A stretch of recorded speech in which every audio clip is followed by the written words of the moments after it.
Good news of the day.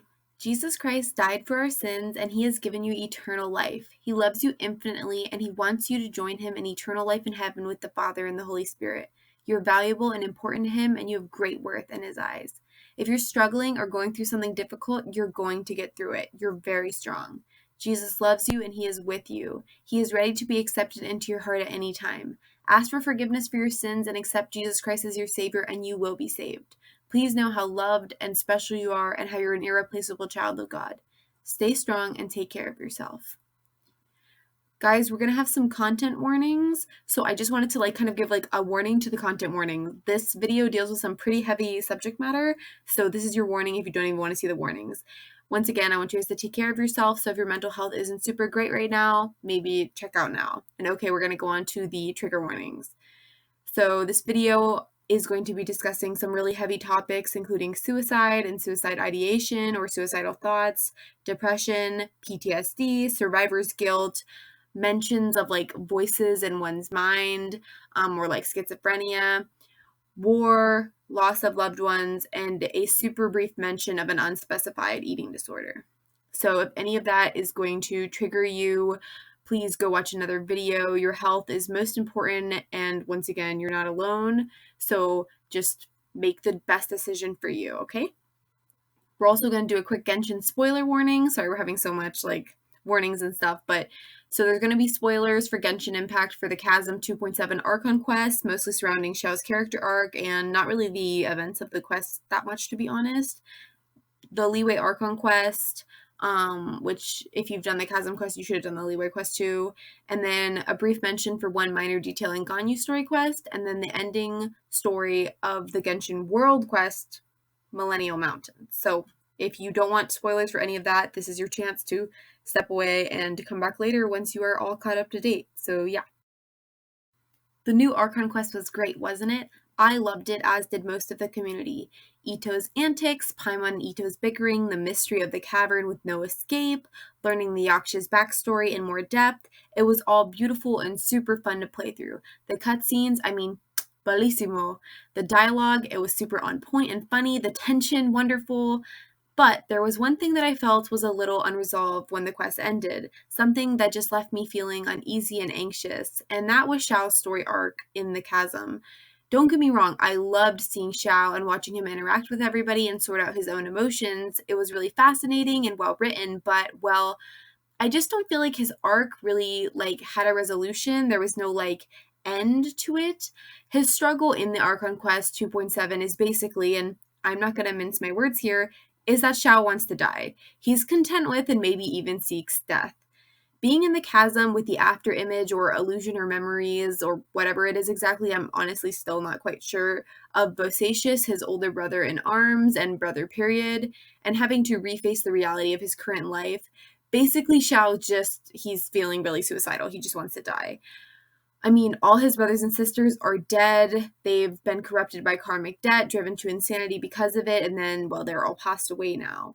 The only one little bit of slight hope that Xiao had was that Bosacius might be alive because he never really found out what happened to him. And, he finds out what happened to Bosacius while he's in the chasm, and that last little bit of light is extinguished. And Xiao learns that his brother has been dead for hundreds of years at this point. And how depressing must that have been for Xiao? Even if Xiao probably did doubt that Bosacius was still alive after all these years, which I'm sure he did have some doubts, I think it's evident and completely understandable that Xiao was still holding on to a little bit of hope that maybe one of his brothers was alive, and that hope is now gone.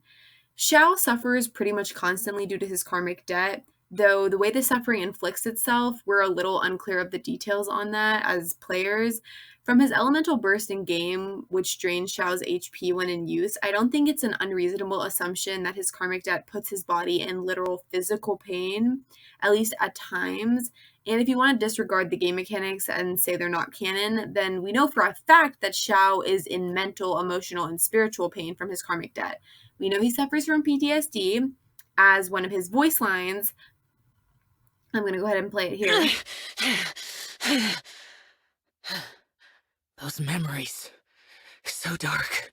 As you can see from this voice line, Xiao is literally crying out in pain from a flashback, and we also know that he's haunted by those that he's killed in the past to the point of literally being tortured by their lingering voices. Once again, I'll let him explain his pain to you. Their voices. I can always hear them. Their screams. Their cries. Demanding more death. This is my burden to carry. It has nothing to do with you. Through these voice lines and many more, it's clear that Xiao lives an extremely difficult and burdened life. One of the first things Xiao actually says to the traveler and the other characters stuck down in the chaotic underbelly of the chasm after he rests for a little while is, "I can sacrifice and get you guys out of here." As Elon and Yanfei both point out, at this point, they have not exhausted all other options when Xiao brings this up. And to be blunt, we don't even know if Xiao has considered these other options. Straight away, he suggests a possibility which results in his death. A death saving others, him dying in the same place his brother Yaksha died 500 years ago, which Xiao clearly sees as a desirable way to die. This fact is outright stated to us as the players at the end of the quest when Xiao tells the traveler what's on his mind while overlooking the shrine set up for Pervasius, the nameless Yaksha. Xiao, in not quite these words, basically says, "I think that would have been a fitting way to go, sacrificing myself for you guys so that you could get out of the chasm." And the way he says it makes it seem like it's a polite way of saying, "I'm kind of disappointed I didn't die back there." He also talks about how all Yaksha, notably not excluding himself, are only made for slaughter and war, that they don't fit well or do well in peace times. And guess what? Xiao is the only Yaksha left. There is no they who don't do well in peace times. He's talking about himself. He's basically saying, "I don't fit in. I am not doing well. This existence in peacetime is literally meaningless for me." Xiao's thoughts and feelings very much come off like the thoughts of a serviceman that just returned from an active war zone and are expected to resume a peaceful life. Xiao has fought his entire life. He has always slaughtered and taken place in wars. His only family were his fellow Yaksha, his brothers and sisters, which are now all taken by different wars and their karmic debt. Xiao has no meaningful purpose or connection here, and I, as a player, I was a little scared when we left him alone at the end of the quest. Sure, we left him with some nice words, saying his brother and sisters, all the late Yakshas, were heroes, which is true and a nice sentiment, and Yanfei especially told Xiao that we need him and that his life is valuable, though I don't think in those words, but we know for a fact that those words from Yanfei did not get through to Xiao. At the end of the quest, Xiao still specifically says he thought that would have been a fitting way to go, sacrificing himself. He regrets not dying down there in the chasm, and that is obviously horribly, awfully sad. And I don't think us telling him that his fallen brothers and sisters are heroes is going to make him less suicidal. For those that think I'm reading too much into Xiao's words, one, no, in my opinion, it's pretty clear what he's saying. I wish I could have died back there. It's really not that far off from, I wish I could die, period. And two, you have to remember that Xiao is a hardened soldier who has millennia of war, grief, and pain under his belt. I think that Xiao in this scene is expressing himself in the only way he knows how to. It's unlikely Xiao knows how to reach out for help in the way someone who lives in the modern 21st century would be able to. I mean, the words that we might be able to say, "I want to die, I'm scared, I'm always miserable, I feel purposeless, I need help." Xiao has no idea how to put those feelings into those plain words. So it's up to us to see what emotion Xiao is trying to get through to us when he comes from a more hardened and warlike culture who, he's been alive a really long time.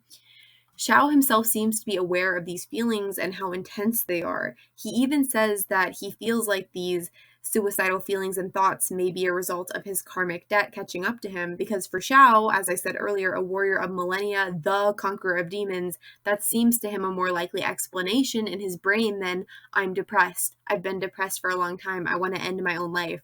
It's possible Xiao for so long has seen himself as a protector of others that the idea that he needs help, that he needs care, is so foreign in his own mind that he can't comprehend it. Maybe he feels like he doesn't deserve that care and that help, feeling guilt for being the one to survive of his siblings, or maybe guilt over the innocent beings he was forced to kill and consume the dreams of while he was enslaved. Maybe he feels like he should just be tough enough to shoulder on through it, to just grit his teeth and bear the pain without slowing down for help or treatment. Another thing that makes Xiao's state at the end of the quest so worrying is how he has no real bonds or support system to fall back on to work through these feelings. Nobody to help him or reassure him that he is loved and his life is meaningful and to help him carry the burden. I was really hopeful at the end of the quest that Xiao would take Yanfei's offer and go with her, Ito, and Shinobu, and maybe the Traveler to a celebratory meal in Liyue. Would that be way out of Xiao's comfort zone and make him extremely insecure? Yes, but I was hoping maybe Xiao realized that he needed others and that other people cared for him. They cared whether he lived or died. But no, doing nothing to alleviate the anxiety I was feeling for him, Xiao withdrew, as he usually does, and waited for the Traveler, basically the only friend he has. And to be honest, the Traveler doesn't spend that much time with him in canon. They've only met canonically, I believe, 7 occasions, and basically, then Xiao drags us off to one of his many late friends' shrines, and then he confesses some of his darker thoughts to the Traveler. And while that's amazing and healthy that he's now verbalizing how much he's hurting, the Traveler doesn't exactly do much to help him, which honestly is a little unusual for our usually endlessly sunny and helpful Traveler-san. At one point, the Traveler even asks if Xiao should be telling them all this, implying possibly that the Traveler may have been uncomfortable with the level of honesty Xiao was showing to them, which is not at all something they should be demonized for, by the way. It must have been really jarring and hard for the Traveler to handle a friend that they only realistically know, not that well, to just suddenly start confessing that he wants to die and he can't adjust to peacetime and he's constantly in a state of pain and grief and suffering. I'm sure the Traveler did the best they could trying to comfort Xiao while also being out of their depth, untrained, and concerned. Although personally, as a player, I wish that I, through Traveler, could have assured and comforted Xiao more, told him plainly that his life is meaningful and that he is loved and that I and everyone would be destroyed if he left this world, that he could talk to me anytime and it would be okay to take time for himself to grieve, cry, and be weak, though I'm sure he would scoff at that last one. But the point is, as far as the player is led to believe, Traveler is the only one who knows about Xiao's current mental state because, well, he plainly told us about it. Yanfei, Elon, Ito, and Shinobu might have some idea of his mental state, but Ito and Shinobu are already on a boat back to Inazuma, and well, let's be honest here, Elon and Yanfei are basically strangers to Xiao. They have no real connection to him except the harrowing few days slash period of time. I'm a little confused about the exact period of time because of the chaotic time space nature of the chasm's underbelly. So they don't really know him that well, is my point.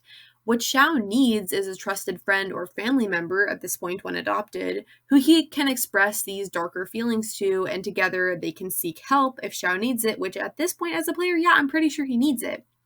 But what makes the ending of this quest kind of nerve-wracking and upsetting for me as a player is the fact that literally Xiao has no deep friendships or family that we know of to fall back on him, to support him.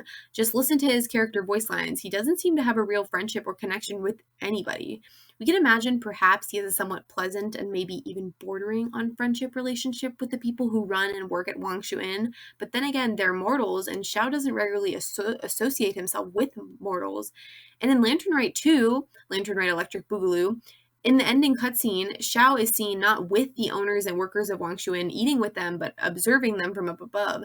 So honestly, I don't think he has a deep relationship with them either. He knows Ganyu, and he does try to mentor her in her story quest, but their relationship comes off very businesslike, and he bounces as soon as she says she wishes to stop the training for the moment.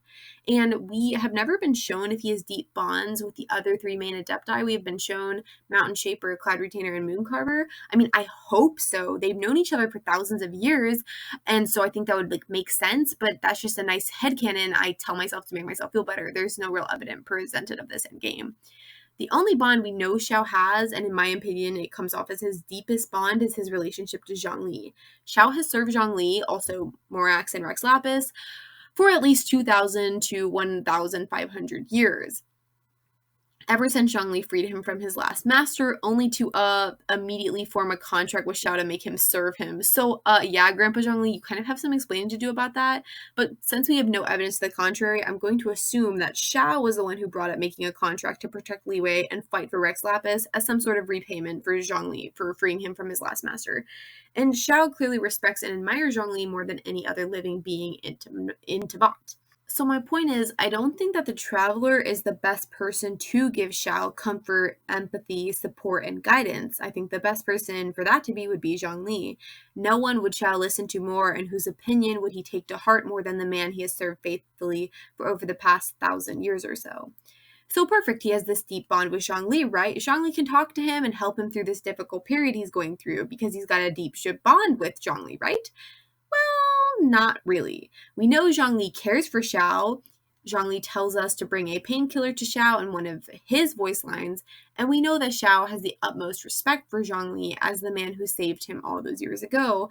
But well, honestly, we've seen them interact in canon a grand total of one time in a flashback in this 2.7 Chasm Archon quest, which was a little surprising to me, to be honest, that that's the only canon time we've ever seen them interact. I mean, Xiao has served him for well over 1,000 years, but like they don't really seem like they ever talk or see each other. And while like the meme in the fandom is that Xiao is Zhongli's son, it doesn't really look that way to me. Xiao in the cutscene, like the one canon time we see them together, is asking for permission to go on this mission to the chasm. And in this cutscene, Zhongli grants him that permission. Zhongli does warn him that it's dangerous. So while the relationship between them doesn't come off as uncaring, it also reminds me more of like king and servant, or maybe king and knight, although knights serve kings, so I repeat myself, but it comes off as that kind of relationship more than like a familial one, like between family members. As I mentioned earlier, it's kind of shocking that this most recent quest is the only time we've ever seen Xiao and Zhongli canonically interacting. It serves as good and kind of sad evidence that they don't really hang out. We've never seen them just enjoying each other's presence or doing anything, even work together. Also, in voice lines of theirs or any other character, there's never been a canon mention of them seeing each other for non business reasons. Like a line that would go something like, "Oh yeah, Xiao and Zhongli, I see them go hiking up to the mountains together," or something like that. So basically, canonically, Xiao has no support system that we know about, which makes this non addressing of his suicidal thoughts even more worrying for me as a player. Zhongli, of course, also saves Xiao from certain death at the end of the quest after Xiao saves the rest of the characters in the chasm, so we know Zhongli does care for him, but doesn't Zhongli care for everybody, especially those he's made contracts with or have worked / served him for a long time? Wouldn't Zhongli save Ganyu, Mountain Shaper, Cloud Retainer, Mooncarver, literally just any random citizen of Liyue in the same way that he saved Xiao? It doesn't indicate a deeper bond than King Knight. Like, what king wouldn't save a loyal and faithful knight that was just like trying to do his best on a mission? No, I'm not trying to paint Zhongli as cold at all. He isn't cold, but it's also not canon that him and Xiao are super close. In fact, they don't really seem close at all. They just both respect each other, and Xiao has served him for a long time. So sadly, Zhongli isn't an emotional support system either. I can't see Xiao coming to his literal king and telling him how depressed he is and reaching out for help. I think Xiao would rather die than do that, unfortunately. Plus, we have no evidence that Zhongli knows about Xiao's current emotional state. He wasn't down with us in the chasm's underbelly to observe Xiao's reckless and self-sacrificing behavior firsthand, and the traveler only knows about it because Xiao just straight up confessed, "I wish I had died back there," to them, which they didn't know what to do with, understandably. And since I would bet someone 30,000 Genesis crystals before I bet that Xiao would go to have that same conversation with Zhongli, Zhongli probably just doesn't know how much mental pain Xiao is really in, so even if Zhongli wanted to help, he wouldn't know to help, even though I'm pretty sure he would want to if he knew that Xiao was suicidal. And for the record, I'm not even saying that at the end of the Archon quest was the best place for this character arc about Xiao being suicidal and depressed to be completely resolved and addressed in the way I would like it to be. I mean, overall, the plot of this Archon quest was about us finding a way out of the chaotic space beneath the chasm as a team, using the different characters' strength and knowledge to do so. Xiao only enters this quest a little past the halfway point. Thank goodness to her, I'm pretty sure all the characters would have died down there. Rest in peace, Paimon, Traveler, Elon, Yanfei, Ito, and Shinobu. But it felt pretty terrible and worrying as a player to have all these issues and struggles Xiao is going through brought up to our attention as players, but then not really resolved or worked through in the narrative. We just kind of like leave Xiao there at the end. Like, honestly, call me melodramatic, but I was worried as a player to leave him alone. Like, I didn't want to leave Xiao because I was worried about what he might do in his current emotional state. Like, I know logically, I know that Hoyoverse wouldn't have Xiao take his own life. Like, that's way too dark for this game and for the age demographic of this game. I mean, kids as young as 12 can play Genshin in China, but still, as someone who's gone through mental health struggles myself, I know I should not leave a suicidal friend alone, and that's what the game forced me to do. Like, I'm not sure that the Genshin Impact writers should have brought up such issues if they weren't going to give poor tortured Xiao any resolution for them. Now, I don't want them to downplay or gloss over Xiao's deeper internal struggles either, because there's something he has and a lot of other people in real life deal with, and that shouldn't be erased or downplayed. But it just leaves a bad taste in my mouth that they're going to bring up such issues in depth, by the way. Like, Xiao doesn't mention his suicidal tendencies in like one throwaway line of dialogue or something. This is brought up and talked about by Xiao repeatedly throughout the second half of the quest. Their team even being in conflict down in the chasm over Xiao's idea to sacrifice himself. But I just felt like it wasn't given the respect and resolution that it deserves. I want to reiterate, I love the 2.7 Archon quest. I wouldn't really want to change anything about it. I wouldn't even want to take Xiao's struggles out of it, but rather I would give more resolution to his arc. Like, for example, after the Traveler leaves in that what's originally the final scene, I would have added like one more scene. It could be a cutscene or not, and it would involve Xiao going to Zhongli to thank him for saving him. And the whole time Xiao is going to see Zhongli, we can see his anguish, all the freshly reopened wound of his family's death, how disappointed he is that he didn't die, his confusion and depression at why he even feels disappointed at that. He could wonder if he's going insane due to his karmic debt, and then he gets to Zhongli. He thanks him for saving him, expressing guilt for being a burden, forcing himself not to sound ungrateful because he isn't. He's just confused and torn and hurting. And then Zhongli could just hug him. Xiao, I feel like he would freeze and tense up. How long, he'd wonder, how long had it been since he felt physical contact like this, gentle, familial touch, maybe since Bosacious, a confusing, roaring bout of emotions would overtake Xiao's heart. Zhongli would hold him tightly, swearing how relieved he was that Xiao was okay, and he didn't know what he'd do if he lost him. Zhongli could say any number of things in this scene about how he didn't want to lose one more precious person to him. He could be angry in that worried fatherly way, scolding Xiao that he had warned him to be careful and that it was dangerous down there.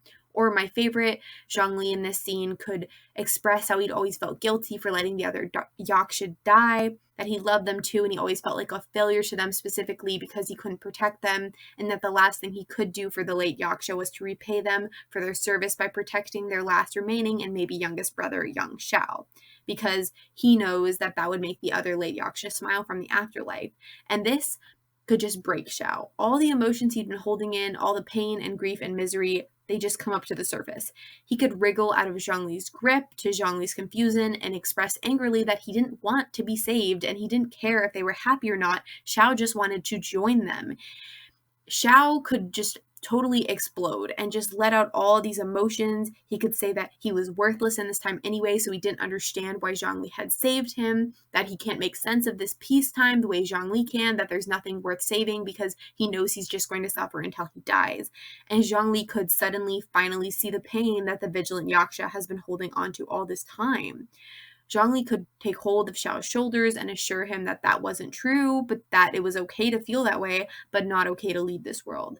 Zhongli in the scene could assure Xiao that that wasn't what his siblings wanted, that Zhongli and the others loved him and needed him here now, and that there was a reason he was still alive. For Zhongli could relate better than anyone to how Xiao felt in this moment. Zhongli has lost so many friends and servants, Gao Jiang, Ajdaha in a way, Guoba in a way, and we know he also struggles with the feeling of being left behind, his famous Osmanthus wine quote being a testament to that fact. I mean, you certainly don't need to hear it again, but this Osmanthus wine tastes the same as I remember, but where are those who share the memory? Those who share the memories, they're all passed away, gone, just like Xiao's own family. Xiao, having the man he loves and trusts and has served for so long, actually be exactly like him, feel the same grief, the same loss, and still have the strength to move forward, to live, could give Xiao the inspiration and desire to do so himself and start down a path of healing and recovery, now having a confidant and family member of Zhongli to confide in and gain support from.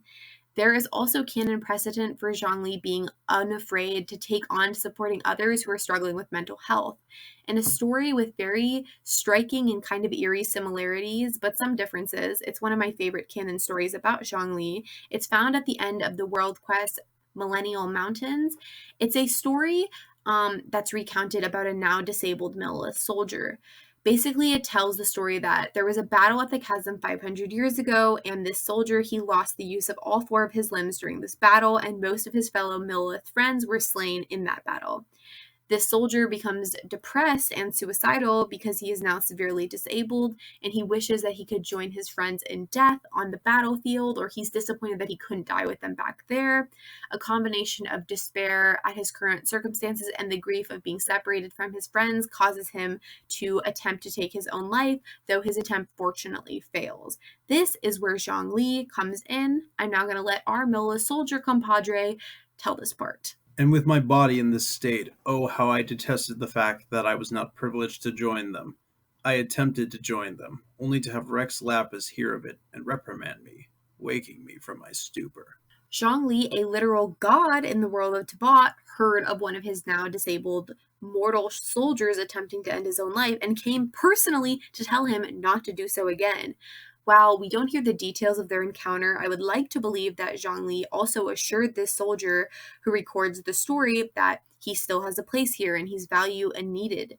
This is one of my favorite little stories about Zhongli's past, and it shows that he is a compassionate god who saw each mortal he cared for as valuable and worthy of his time and attention.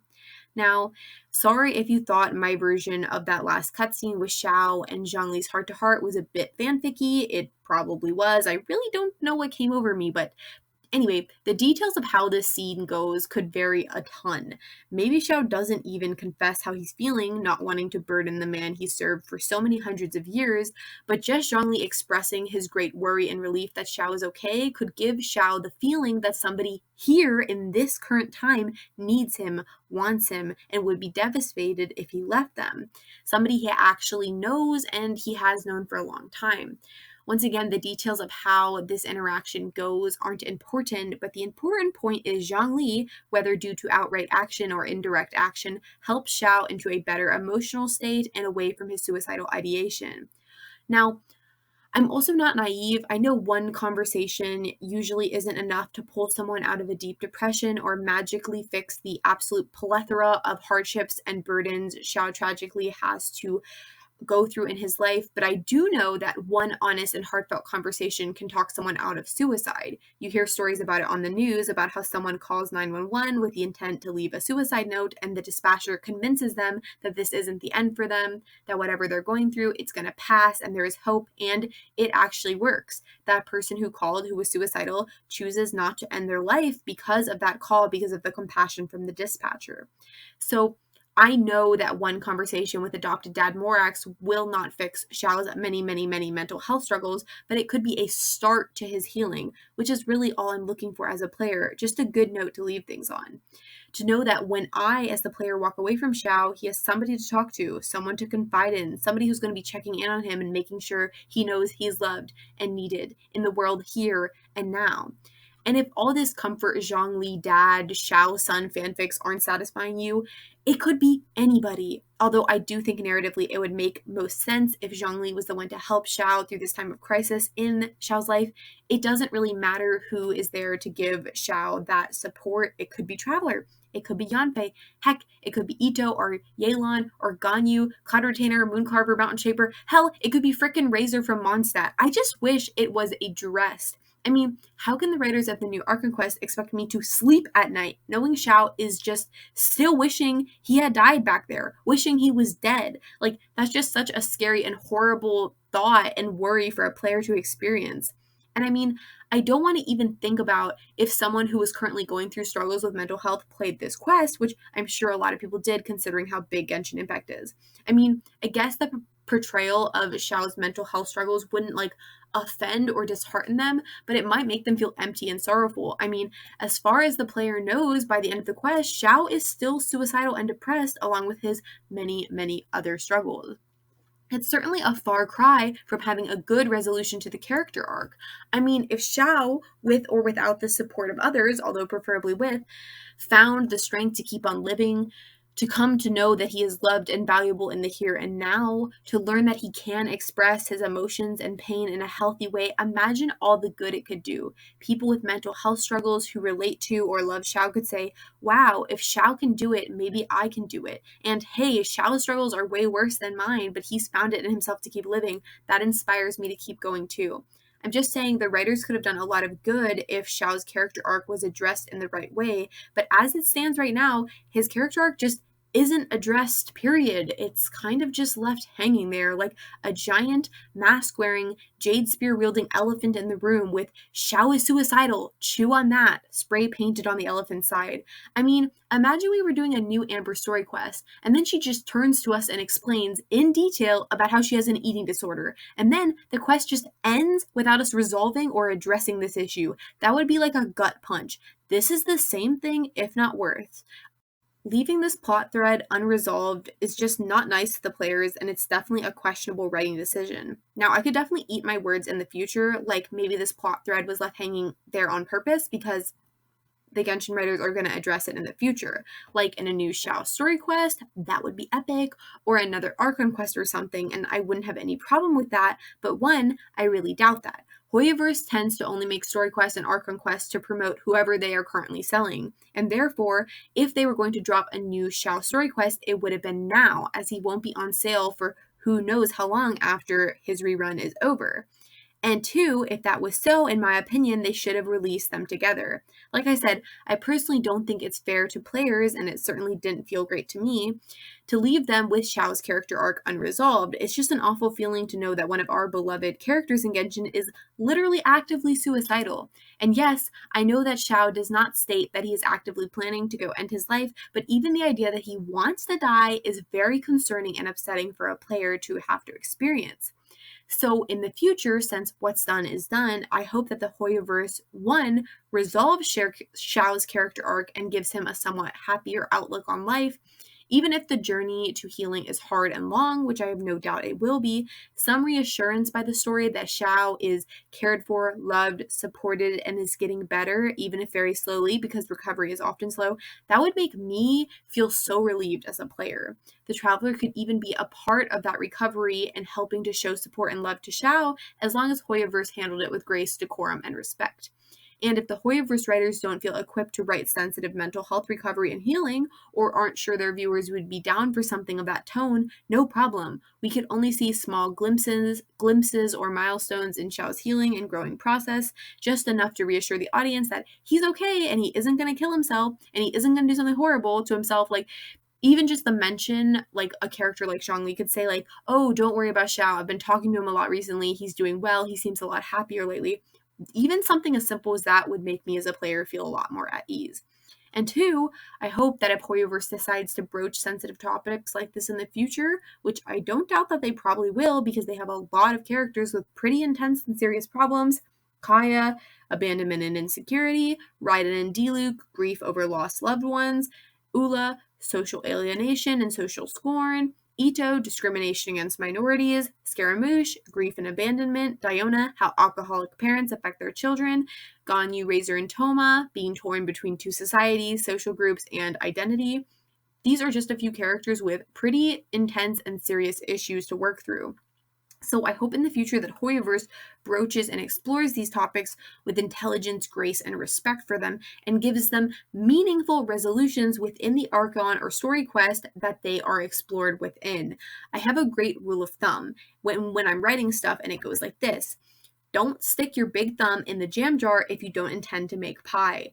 Basically, don't go there if you don't want to have to deal with the consequences. For example, if the Hoyoverse writers didn't want to have to resolve or explore Xiao's suicidal ideation and depression in this arc, then basically, as hard as it might be to hear, they shouldn't have ever brought it up. When Xiao first appeared in the chasm, I didn't immediately think, oh, he wants to die down here. It was Hoyoverse that brought that back to my attention as a player. And while I thought that it was mostly well written, it was pretty respectful and interesting, it was never really resolved or acknowledged in a way that I felt was meaningful or satisfactory to me as an audience. Like I said, Xiao basically expresses that he wants to die down here, and then at the end of the quest, he says, "Oh yeah, I'm disappointed I didn't die down there." Like there's no like growth or idea that Xiao is going to like be moving on from these feelings anytime soon. We literally leave him just standing there overlooking Perbacius' shrine with the look of someone like who is gone through a blizzard, who's just like numb. Like it's not like, oh, we leave Xiao with a hopeful look on his face or like something like that. Nick, no, this man, he is really a mess, and like he is still, as far as we know, like actively suicidal, or at least he has suicidal ideation, and that has not been resolved or addressed. And I just feel like that's really awful, and as a player I did not like that. And I think if they were going to bring up these issues, which they clearly wanted to and did, they should have resolved this arc, even if they had just, kind of hinted at the beginning of a recovery for Xiao. Obviously they can't like show his entire recovery, and I wouldn't even want them to, but just the idea that he's going to get better, but they don't even really bring that up. So it's just really shitty, and I wish that they had done it in a different way with a better resolution at the end. Hey, it's Editing DC coming in. So I just wanted to say that while I was editing the video, I was like, you know what? I'm going to re-listen to that last conversation that Xiao has with the Traveler. And I did. And I did want to just be honest and say that I found this line. Maybe the world will never be free of disaster. But there is good in the world, too. Even the darkest hearts have room for those they cherish. I accept your advice. From this day on, heroes will always look out for each other. So that line there, does imply and kind of, sort of resolve Xiao's arc. At least it gives, kind of the idea that he's a little more optimistic about the future. He says, oh, I guess from here on out, heroes have to support each other, or whatever. And so I'm glad that's in there, but literally I fucking missed it for my first playthrough.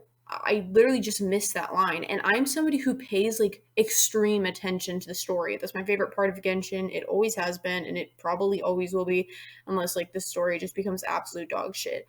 But literally, I'm somebody who pays a lot of attention, and I totally missed this one line of dialogue. And even though it is a little hopeful, there are a lot of other things that Xiao says in this very same conversation. I'm gonna play them for you here. You could dress up the Yaksha's life and call us valiant warriors, veterans of war. But the truth is, we are slaughterers and nothing more. For Bosacius, perhaps dying in the heat of a great battle was no tragedy. And perhaps the same is true for me. After living so long, to die in the act of saving others would not have been a terrible thing. So maybe these thoughts are my own form of insanity. They used to talk about how they hoped to live a mortal's life once the world was at peace. I think I was the only one who didn't think that way. By now, I have accepted that destiny is the one disaster that the Yaksha know most keenly of all. We are destined to misery. And yet, we have no fear. Too many Yakshas have become casualties of battle. We are like a flock of birds, scattered to the four corners of the world. And in the end, as Bonanas said, it's rare for a Yaksha to find repose for their soul. Bosacius, Boyang, and all those soldiers. So as you can see, Xiao says more negative lines about the future in this, or at least very lines that are very negative in tone, versus that one line that's really quickly said and not given much emphasis at the end that implies that he's more hopeful for the future. But I still think that this video stands even with me missing that on my first playthrough, because once again, Xiao says a lot of other very dark stuff in this conversation, including the line where he's basically yeah, I think that would have been a good way to go out, down in the chasm. And he says other stuff like Yakshas are slaughterers, and that they're doomed to misery. It's really dark stuff, and so I don't think that one line really resolves it. And if it was meant to resolve it, I think the writer should have made that more clear, because as a viewer I literally completely missed it. And I don't think when talking about a character's suicide ideation and depression and like PTSD and grief is really a time that extreme subtlety is a great writing choice. I mean, these are the Genshin Impact writers. It's not like they've had a problem with being like in your face before. I mean, how many times in a story or Archon quest has Paimon literally turned to the traveler and being like, "Isn't that sad? You feel sad, right?" Or like Paimon literally just like talking out loud and telling the audience what they're supposed to be feeling. Like, how many times have that happened? But all of a sudden now is the time when the writers are like employing extreme subtlety. Like, I felt like it was too subtle. Like, I don't believe it. Like, it's just one line he says at the end. I don't feel like they properly addressed like his suicidal ideation or his depression or anything like that. Like, Xiao, even in this conversation, says like, "Oh, it's like my own form of insanity." Like, he literally feels insane. And like, I just felt like this one throwaway line wasn't enough to correct, or not correct, but start Xiao on his healing. Like, I just feel like these issues that are this serious don't, they deserve like a proper resolution, and like a resolution that's obvious to the audience. Like, I shouldn't have to like, you know, dig for it or be rewatching conversations multiple times to be like interpreting something he said or like catch one line. And like I said, even though he says that one line that's kind of hopeful, he says a bunch of others that are not as hopeful. So like, I still stand by the point of this video, which is that I think the Genshin Impact writers really missed the mark, and I feel like Xiao did not get a proper resolution to his character arc. So I just wanted to say from like the editing chair that I did see that line when rewatching the scene, but I still think it's too subtle. It's not like addressed directly or clearly, and as literally an audience member that pays attention to the story really closely, I literally missed it. And so I still think that they missed the mark. So yeah. What did I say, people? Don't stick your big thumb in the jam jar if you don't intend to make pie. Hey guys, thank you so much for making it to the end of the video. I really, really appreciate it, and I hope you guys understood where I was coming from and why the fact that Xiao's arc is just kind of left hanging there makes me super uncomfy, and so uncomfy that I had to talk to you guys about it. Once again, thanks for watching the video, and I hope you enjoyed it. I have other Genshin Impact videos on my channel, some less classy than this one and more ranty, I warn you, but if you like my style of video and think you'd be interested, please give them a watch. I have a playlist on my channel of all of them. Also, for all my subscribers watching, which is probably like maybe 2 of you, hi, hello. I wanted to say I'm sorry if you haven't been loving how my channel has just been consumed by Genshin Impact for the last few videos. I apologize for that. I promise I will make videos about other stuff again, including K-pop, but right now I've just been really inspired by Genshin. I play it a lot, like a little too much, so it's only right that I'd have some thoughts about it, but I totally understand if it isn't your style. Also, if you are at all interested in the game, it's free and I totally recommend checking it out. Its story is sublime and its characters are awesome. Thank you all for watching. I love you all. Jesus loves you. You're loved and valued. Kiss, kiss. Bye.